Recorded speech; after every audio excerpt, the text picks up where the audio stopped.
We need to talk about narcissism. I'm really concerned that a lot of the discourse in social media about narcissism has become incredibly simplistic, black and white, and a long way from the current scientific literature on narcissism. And who's it helping? I don't think it helps people who've survived relationships with people who are highly narcissistic, who may have abused them severely. I don't think an oversimplistic understanding of narcissism is helpful to them. I don't think it helps people who might be in relationships with someone who's narcissistic to navigate that relationship well and to have as good a relationship as is possible. And I don't think it's helping people who are living with narcissism to heal, to recover, and to make improvements in their life or in their relationship. My name's Ruth Ann. I'm a clinical psychologist. I'm an expert on relationships and issues of narcissism. And I work with a very wide range of people who are dealing with issues of narcissism.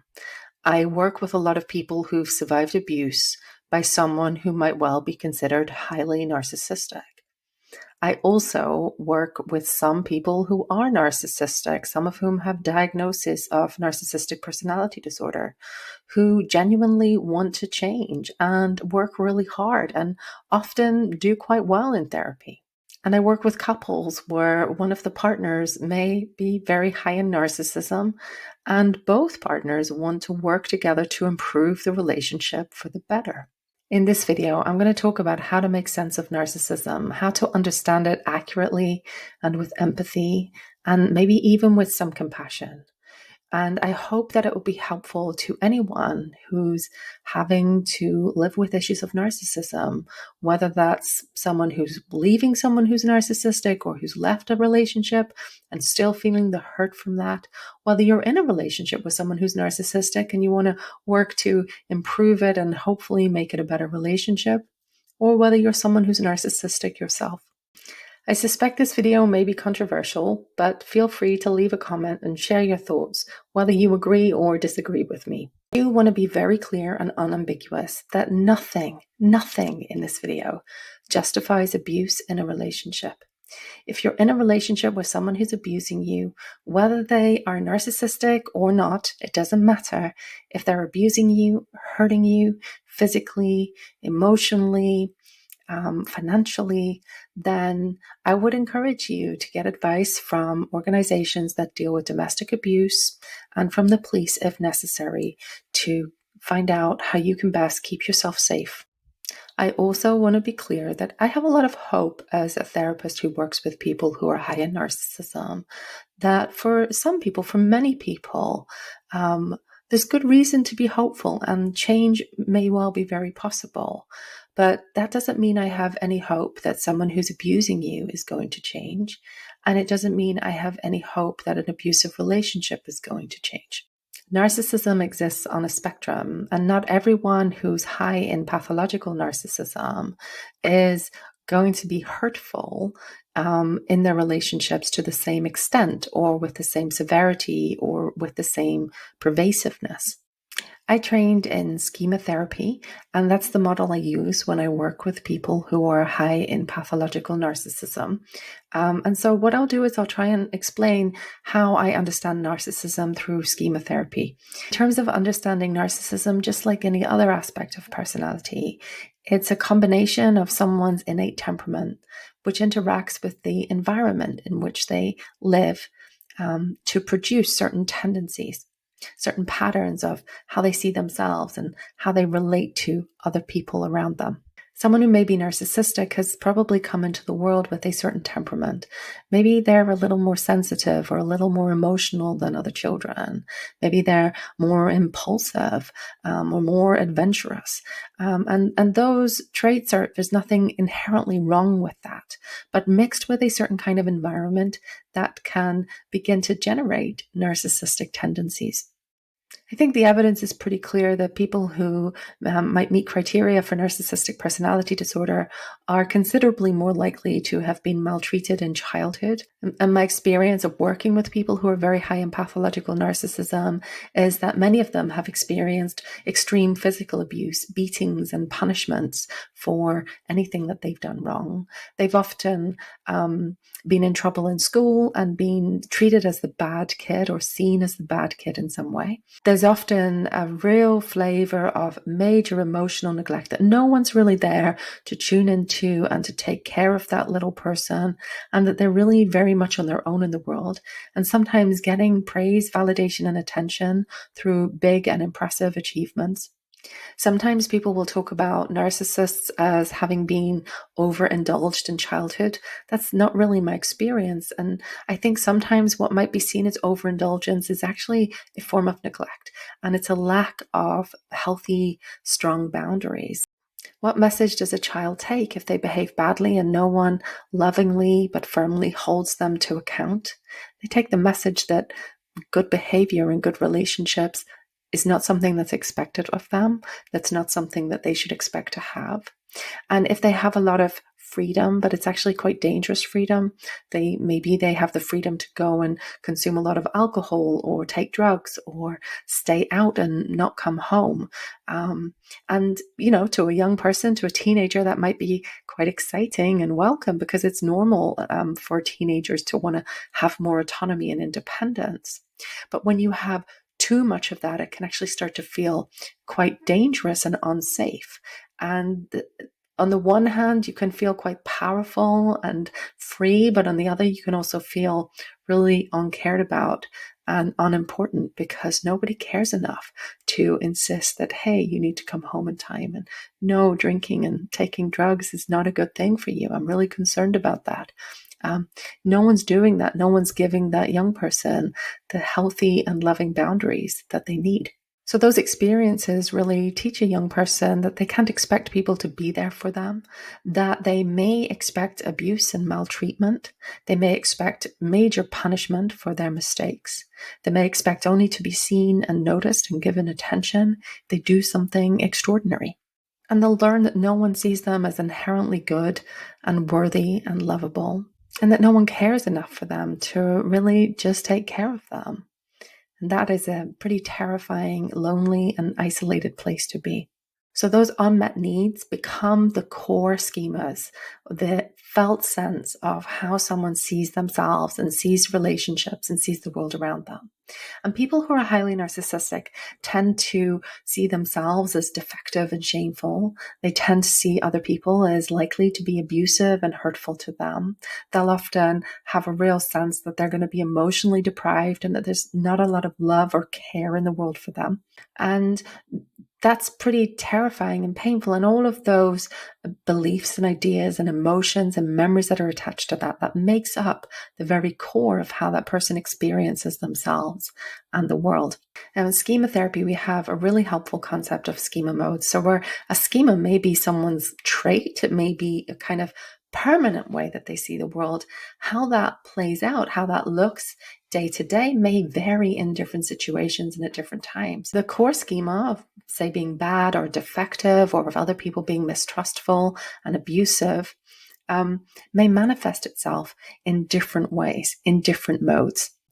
So in schema therapy, we think that at the core of all of us is a vulnerable child, that we all have a little self that lives within us, our experiences of childhood, that needs to be taken care of and that needs to be loved and nurtured. And narcissistic people generally aren't in touch with their vulnerable child very much at all. Some would even deny that it exists. And the inner child of a strongly narcissistic person is incredibly lonely and isolated and in a lot of pain and distress. So it's kind of understandable why someone who's highly narcissistic doesn't really want to go there. Another kind of mode that we all have are critical modes, modes that really represent the internalized messages we get from our families, from our schools, from our teachers, from our core relationships, and from the community and culture around us. And those modes can be highly critical, they can be very demanding, they may be very guilt-inducing. And that mode in a narcissistic person is usually very cold, very hostile, very demanding, and really telling them that they're bad, that they're useless, that they're worthless, that they've got to work, that they've got to prove themselves, they've got to be spectacular, nothing but perfection will ever be good enough, and that they can't expect to be loved or valued just for who they are. Now, there's two other kinds of coping modes, and these are probably the ones that are most obvious when you see them. These are the parts of the narcissistic person that other people are most likely to meet. And they are what we'd call detached modes. So you can imagine that living with those strong critic modes and that inner vulnerable child who feels so terrified and alone that most people would want to escape. Most people would want to get away from that. And so one way of coping is through being detached, through what we call detached modes. Now, in narcissism, detached modes can often look quite self-stimulatory. They often have a drive to seek excitement, and they can take different forms. It could be taking alcohol or drugs, it could be using pornography to an excessive degree, to a degree that it really affects someone's life, their ability to work, their ability to have other relationships. Or it may take the form of gambling or excessive spending or social media use. And really all of those things, what they share in common is a kind of detachment from core painful feelings. Now, if you're in a relationship with someone who's highly narcissistic and they go into this mode a lot, it's a very lonely place to be because it feels very abandoning and very isolating. Some of the detached modes can also lead to pretty terrible behaviors in relationships. Behaviors when people may be drunk or under the influences of substance can be extremely hurtful. If the self-soothing takes the form of sexual behaviors, that can lead to infidelity and sexual betrayal and all the hurt and pain that goes along with that. So these modes can really cause a great deal of hurt to other people. I think it can be very helpful to remember that the intention of the self-soothing and detached modes is not to deliberately hurt other people, although they often do hurt other people. That's not their intent. And that really this is someone who is cutting off from deep, shameful, and painful experiences that they don't want to acknowledge because they have no expectation that someone could welcome their vulnerability, could take care of them, could be sensitive and understanding. Now, there's another type of mode, and that is the overcompensation modes. And these are probably the ones that are most associated with narcissism. And my psychoanalytically or psychodynamically inclined colleagues probably call these narcissistic defenses. And these can look like being a show-off, self-aggrandizing, putting yourself forward in the best possible light, having to be pretty spectacular and extraordinary at something. But that extraordinariness is really rooted in a need to be accepted and an expectation that only extraordinary will be acceptable. So it's often really striving to placate an inner critic that's very demanding and striving to gain approval and recognition from others, which is something that's actually fundamentally human. We all want to be seen and we all want to be appreciated by people. But for someone who's highly narcissistic, they can only imagine that they would be seen and appreciated in any way at all if they do something extraordinary. And in many ways, I think this is one of the most tragic modes because a narcissistic person can be very driven and they can achieve pretty impressive things sometimes. But what they'll also have at the end of that is not an experience of other people in their life being happy or joyful or celebrating with them what they've accomplished. It's often the expectation that people are going to be envious of them. And so even in their achievements, they will feel very much alone and very much isolated and excluded. Other ways kind of overcompensation modes can look as being hyper-autonomous. And if you think about that little child who's been really neglected and left to their own devices, well, what's a young person going to do? Well, they're going to become super independent and super autonomous. And to some extent, they may like that and they may feel very powerful and not want to rely on anyone else. And that mode is a real sense of needing to do it all by yourself because there's no way that you could expect or rely on other people to be there for you and to be a source of support for you. And I'm sure you can imagine that if someone's very high in narcissism, they're very shame prone. So they're very concerned about being seen in a bad light. So even minor criticism, even if they've made a fairly straightforward mistake, there's not much chance that they're going to just apologize. It's going to trigger extreme defensiveness because they'll need to overcompensate for that perceived failing. And so you may find that they end up becoming defensive, putting the blame on other people in order really to protect their own image of themselves as being okay and not being someone who has made mistakes. Narcissistic people are often highly attached to their coping modes, and for good reason. These coping modes have been what's helped them to survive. They may have got them through extreme neglect and abuse. They may have actually enabled them to get some nice things, to have some accomplishments that they should rightly be proud of. And they may have given that person a sense of power and control in situations where they were powerless and out of control. But these are not modes that are conducive to healthy relationships, and often they perpetuate the very schemas that they were designed to cope with. They leave the narcissistic person very much on their own. They will lead other people to be frustrated and hurt and angry, and for good reason. And of course, if lots of people are angry and hurt at you, it reinforces the idea that there's something fundamentally wrong and that you are a terrible, toxic, and horrible person. And in saying that, do you notice how much the discourse on social media reflects narcissistic critic modes? Telling people who are narcissistic that they're toxic, that they should be avoided, that people should run for the hills and never get in a relationship with them. Now, let me be clear. I'm not suggesting anyone should get in a relationship with someone who's behaving badly or abusively, but I don't think it's as simple and as black and white as that. If I was going to tell you how to make someone who's highly narcissistic explode and bring out all their overcompensatory modes, just call them bad. Just say they're toxic or they're demons. Make them feel bad about themselves, because guess what? That's exactly the kind of belief that drives all of those most pathological and hurtful behaviors from narcissistic people. Now, that's not to say that if you've been hurt by someone in a relationship or you've been abused, that you ought to be more forgiving. I'm certainly not suggesting that at all. And I'm not suggesting that you don't hold someone to account or insist in having respect and kindness in your relationships. But I really don't think it helps to encourage people who may have been hurt in their relationships to see the other person as fundamentally bad, rotten, and toxic to the core. Of course, the behavior may have been bad and rotten and toxic and not something that you should ever tolerate, but that doesn't necessarily mean that the person is incapable of anything better.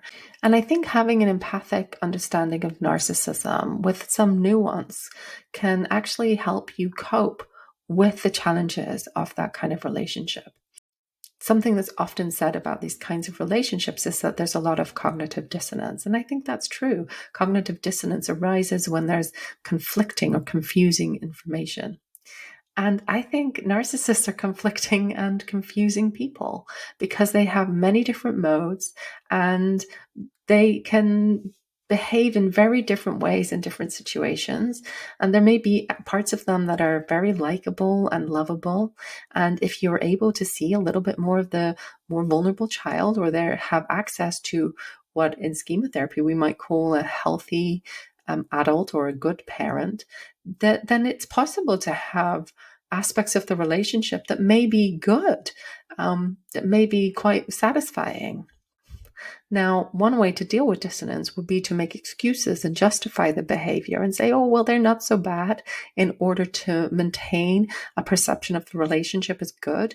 And indeed, that's a dynamic that many people who've been in abusive relationships will recognize, that they will have made lots of excuses for the other person's behavior.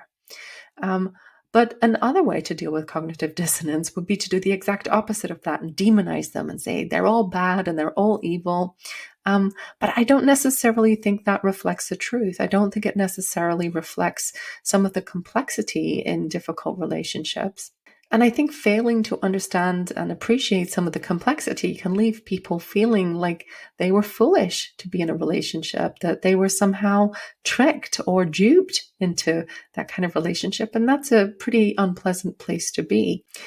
But if you can understand the behaviors from a different perspective, appreciate them for what they are, have empathy for them, I think that can actually help you to make peace with what's happened. If it has been a relationship where there's been a lot of very hurtful behaviors or abuse, it may also help you to navigate the ending of a relationship as peacefully and calmly as possible. I'm not saying it's always possible to end these relationships peacefully and calmly. Of course, that's not the case, but it can certainly give you the best possible chance. And for people who are in relationships that are complicated with people who are narcissistic, I think understanding narcissism can actually help you have a better approach to making sense of the behavior, also understanding the effect it has on you, and being able to hold boundaries with a sense of calm and firmness, and in a manner that's very respectful and that is focused on serving the relationship. Now, last but by no means least, what if you are watching this and thinking, well, I'm the narcissist? I hope this video helps you to understand yourself a little bit better and to have some hope that it is possible to view narcissism through a lens of empathy and compassion. When someone who's highly narcissistic makes it into my therapy room, I have immense respect for the courage that that takes.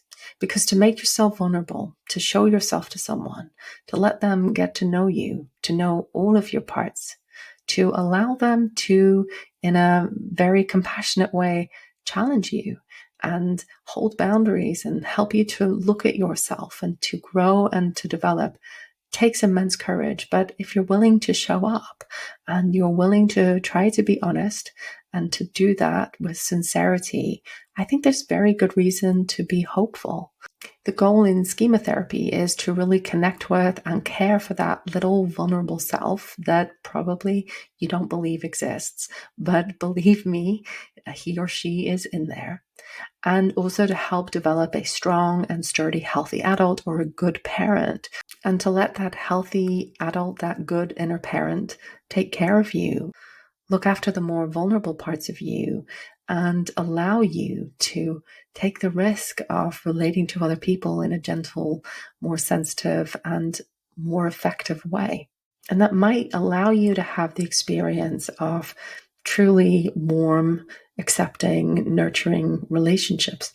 I'd love to hear your thoughts on this. One of the goals I have for my channel is to try to create some content that's more thoughtful, nuanced, and most importantly, accurate about narcissism. And I hope that it's useful to anyone who's having to manage issues of narcissism from whatever perspective they're coming from. So do leave a comment, and if you like this video, please hit the like button and subscribe so you can see more in the future. I look forward to seeing you next time. In the meantime, take good care.